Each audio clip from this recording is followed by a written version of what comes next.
This is the first video to section 3.3. We'll be discussing the addition rule and the multiplication rule. When you're asked to find the probability of A and B, notice the word "and" here. That usually implies we need to use the multiplication rule, which is listed here. Now, we use this rule if the events are dependent.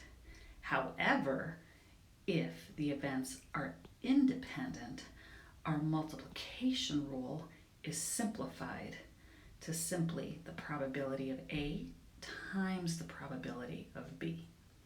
Notice once again the word "and."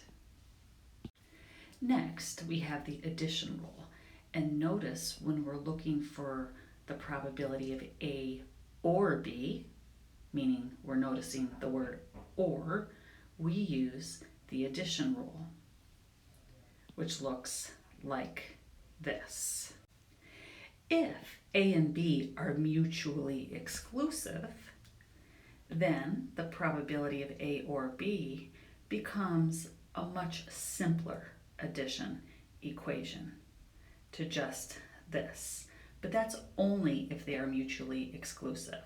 If they are not mutually exclusive, you need to use this one. Let's go ahead and do some examples.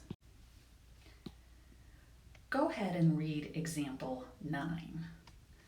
And let's say the probability that a student checks out a book from the library is 0.40. The probability they check out a DVD is 0.30. And the probability they check out a DVD, given that they already have checked out a book, is 0.5. We're asked to find the probability the student checks out a book and a DVD. Notice the word "and" here. That means we have to use the multiplication rule. When we use the multiplication rule, we need to know which of these two formulas will we need. And we need to ask ourselves, are the two events independent? And in this case, these two events are dependent. So we must use this formula right here, which will equal 0.20 or 20%. The next problem asks us to find the probability of B or D. We see the word "or" here, and we know we must use the addition rule. Which one should we use here? We have to ask ourselves, is this mutually exclusive?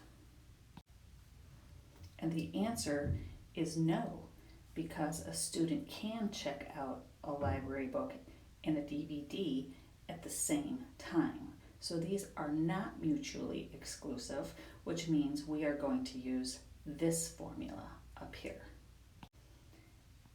And plugging in the numbers,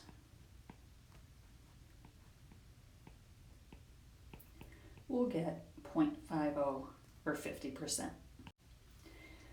We already answered that these are not mutually exclusive, and a way mathematically to show that would be this. And lastly, we're asked, are B and D independent? And to do this, we need to check if these two probabilities equal each other. So we plugged in the values, the probability of B and D we found up here, and we were given these two in the problem. Now let's see if these two are equal to each other or not. And no, they are not equal. So these events are not independent.